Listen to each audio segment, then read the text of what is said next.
Hey, good evening, everyone. Good to be back here. I manage monetization at Flipkart. Uh, there are just 2 or 3 key things that I'd like you to take away from today's presentation, right? Uh, the first thing is market setup. I think a lot has been spoken about. I'm going to contextualize a lot that we have spoken about with respect to ads. So that is point number one. Part two will be about a bunch of key features and new launches that we're doing, right? And part three really would be about how brands such as you all can benefit from it. So let me just get started. I think multiple presentations, we've seen the numbers, but just to quickly reiterate, we know that India already has the third largest online shopping base globally, right? Let's just think about why this is happening, or what are the key factors that are really propelling this growth. So think of 3 or 4 key factors, right? First and foremost is rising incomes, right? The second is the rise of the middle class, right? So back in 2018, 2019, there were about 150 million households that you would classify as middle income households. By 27, 28, this number is actually set to grow to about 300 million households. So that is point number one. Factor two is the cheap and ubiquitous data, which is fueling all people to come online, right? The third factor, which is a very important factor, is that millennials and Gen Z are now part of the key consuming segment. So think of all people who've been born after 95, right? They were born with internet, and they are now part of the key consuming segment. So, all of these are key factors that are really propelling the growth and adoption for e-com. And yeah, I mean, the headroom to grow is really a lot, right? Now, give or take, we talk about 700 million AIUs, right? Which is 700 million people in the country are on internet, right? Now, we've always looked at internet as the great homogenizer, right? Internet is what brings everyone to the same plane, right? But is it really, right? We spoke about what are the kind of different mindsets, etc., that exist. So, fact is that the social reality of people is very different from their lived reality, right? Which essentially means that we need to think about a multitude of mindsets and develop products that are able to address their barriers and challenges. And I think this has been spoken about previously, right? But through a bunch of interventions that we are doing, whether we are doing things around, let's say, vernacular and voice, whether there are things that we are doing with social commerce, whether there are things that we're doing with video, all of these are meant to do only 3 things, which is to attract new customers into the fold. How do you get more and more people to come online and start shopping? The second is to assist them in their journeys, right? People who are not conversant with English as the first language, what is it that we can provide to them to be able to shop seamlessly, right? That is where the assist part comes in.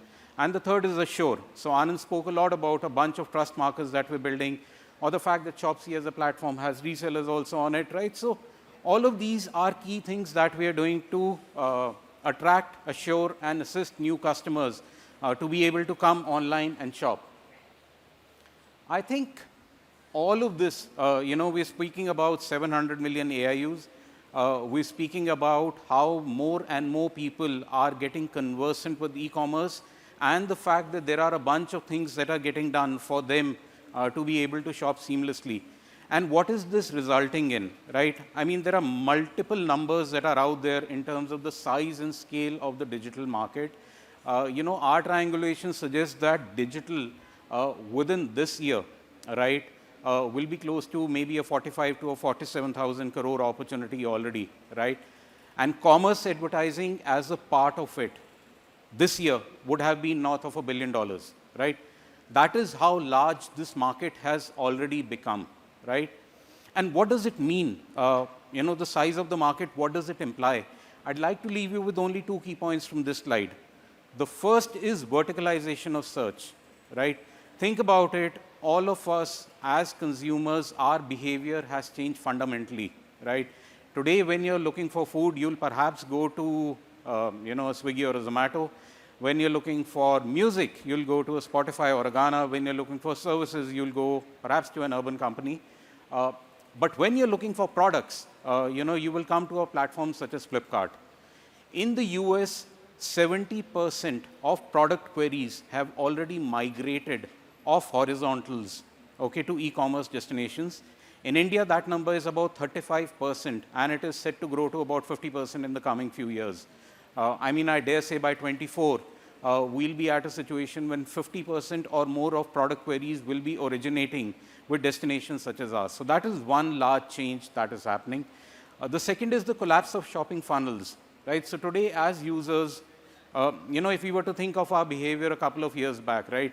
Maybe you see an impression on television, then you'll see a coupon in a newspaper, maybe hear the ad on radio, see something on outdoor, and eventually you'll go to a shop to make a purchase, right? All of that funnel has actually collapsed. You're able to begin and end your journey at a single destination. A platform like Flipkart is the shortest journey to purchase. So these are two very large changes that are happening. And, just a second. Yeah. Which brings me to the next thing, right? We're talking of commerce already being a billion-dollar kind of an opportunity. Where does commerce advertising fit in, right? When I speak to a lot of brands, right, largely what I hear is that commerce advertising is there to fulfill our bottom of the funnel objectives, right? But should it just be limited to that? If you were to think about it simplistically, think of this matrix, or think of the two axes that I've put out here. On one side is apps, on the other side is commerce. And then the way discovery happens for the customer could be thought of on search or display stroke video, right? Apps discovery is gated by, the app stores. It's gated by the OS, right? User queries, as I was talking about, have started to become more and more finite. Product queries have already come to commerce platforms, right? That is one key reason why you need to be present on commerce platforms. The other is that a lot of content discovery for the user also is beginning and ending on a platform such as ours.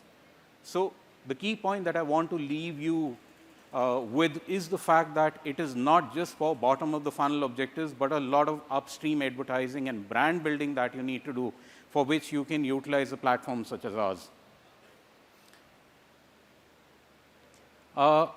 Just talking a little about why is it relevant, or why is it relevant for you? Why should you do both upstream and downstream advertising with us?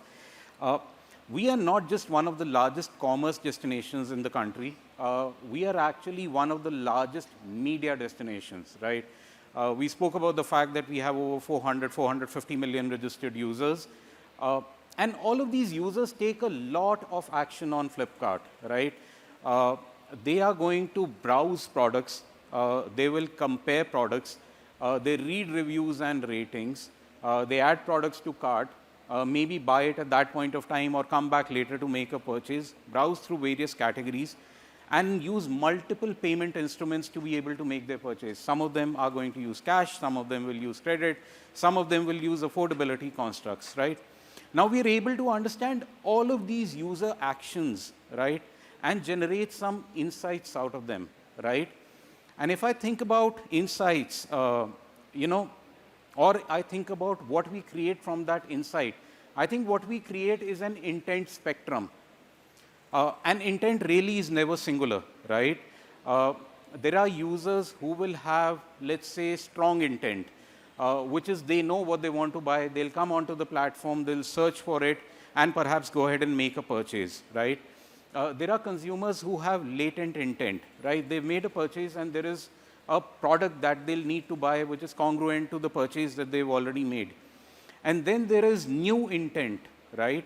How is it that you ensure that brands that consumers do not know about are discovered, right? So key point again from this slide is our ability to understand consumer intent allows us to create segments and understand the intent spectrum, understand where they are, and thus ensure that we are able to reach them very, very effectively. I think this is just a summary of all opportunities that we have, right? Now, whether it is, generating interest in the brand, right? There are a multitude of options that exist with us. whether it is to drive consideration, a bunch of opportunities available with us, and eventually closing the loop with purchase, right? Maybe I'll just talk of, one or two key things. So we have things like product finder and survey ads, right? Product finder actually helps you or helps the customer get to the exact product that they want to buy, right? There are survey ads that you can run. Also think of how do you get consumers to prefer your brand. So there are a bunch of search options that are available with us. And then we have retargeting on and off platform. So again, going back to the point I made about us understanding our intent, think of intent fueling all of these ads, and we try and close the loop with full funnel measurement. What I want to leave you with is, just a couple of things that we are doing in the coming year, and these might have been addressed previously, but just to leave you with 4 or 5 key things that we are going to do, in the coming year. So first and foremost, let's just think of, if you think about, sampling, it perhaps is one of the fastest way for you to go from trials to conversion, right? Now, think about where the industry is today. I think there are a bunch of challenges when it comes to offline sampling, right? There is no targeting, usually there is no targeting which is available. You are not able to track any customer metrics. There is a challenge when it comes to, discovery. Are you even reaching the right customer? In case you want to reach that customer again, is there anything that you can do? And can you even get feedback, right? Can you get customer feedback? I think with offline sampling, none of these things are available today, right? What we are building is an entire self-serve suite, okay, behind which we are going to put sampling. And what you will get out of that would be, it will be completely targeted. You can track customer metrics up to month 3. You can get customer feedback. There is no pilferage, and you can retarget the customer, right? So all of this is capabilities that is getting built in the coming 3 or 4 months. We'll be launching that, and you'll be able to set up your sampling campaigns on just your fingertips, right? Second, let me just talk about video ads, right? I mean, it was alluded to, but there are very few things that work as well as video to build brand awareness, right? And to that end, we launched video on our platform recently.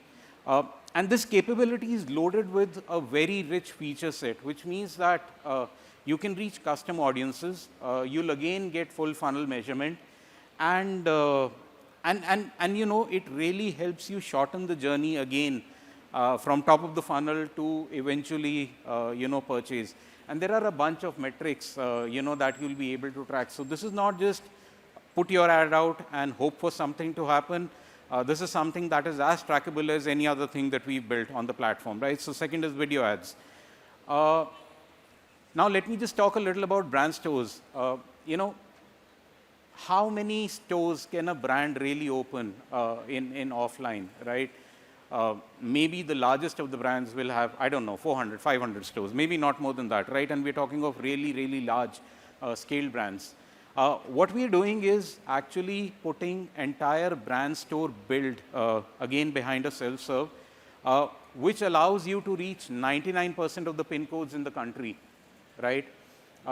This also allows you to be completely symmetrical as far as what is the experience you're giving offline and the experience that you will be giving online, right? And just like sampling, we are also putting this behind self-serve, which means that you can continue to refresh your content on an ongoing basis. In terms of metrics, you'll hear things like what is the traffic, what is the bounce, what is the dwell time, the sales that you generate from it, right? So again, empowering you to ensure that you're able to replicate your offline experiences online too. Moving further, this is something which we believe is disruptive, right? What you're able to do with PPA, and this is a product that we launched a couple of months back, right? You're able to understand customer intent that we have on the platform. I spent a bit of time talking about intent as a spectrum. You actually can harness this intent off platform too, right? You can do this on the entire open internet. You can even do it on social, right? Which means that you can have multiple objectives. So whether it is generating new traffic, whether it is generating awareness, whether it is actually bringing new to brand customers, and I dare say, given the understanding of intent that we have, the CACs that you will have will actually be better than anything that you might be doing on open internet, right? The kind of ROAS that we are able to deliver, and there are about 100, 120 brands that have already sampled this, right? And we're seeing all of these results getting delivered, right? So this also is getting put behind self-serve. By the end of the quarter, this will be accessible and available to you. So you can run campaigns again, both on and off platform. And I think Anand spoke about it, right? Keyword bidding is again a new feature that we're launching. The last being brand insights, right? There is a lot of richness that we'll be adding, which means that you can think of multiple metrics that perhaps you today do not have access to that you'll be able to get, right? So, think of 4 or 5 key things that we're doing to turbocharge growth for you. The first is relevancy of reach, right? There's no spray and pray. You can reach the right audience at the right point of time, irrespective of which part of the funnel they might be in. The second is accelerated GTM, right? So I told you about a bunch of upstream options, right? So from day one, you can start to build your brand and have a very accelerated kind of, reach in the market. The third is micro segmentation. I think this point has been spoken about, but all segmentation that we do is accessible for you as advertisers to be able to use. The fourth is understand and optimize, right? With the insights engine that we are creating, we give you the empowerment to be able to understand what part of media is working for you, what part of customers are working for you, and what are some platform strategies that you need to deploy to grow. And the last is a bunch of insights that we provide. That is largely it from me. Before I finish, right, there are some key trends that I wanted for you to think about and mull over, right? Now, this data comes from, I think, a McKinsey report. This has been done in multiple geographies. Again, going back to the point I made about, this is not just bottom of the funnel advertising, but 80% of commerce spends are likely to be net new, which means that this part of your digital media spends is going to grow much, much faster than any other investments on digital. I think 30 to 40%, so that is the trend we are observing globally, right? 30 to 40% of spends, whether you look at US as a geography, whether you look at China and a bunch of other markets, 30 to 40% of spends are happening for brand building. And last but not the least is commerce advertising is now mandatory in every plan. So whether it is right at the start of your journey or whether it is towards sustenance, right? This is a must-have as part of every plan. That's it from me. You've been a lovely audience. Thanks a lot for turning out here in large numbers. Thank you very much.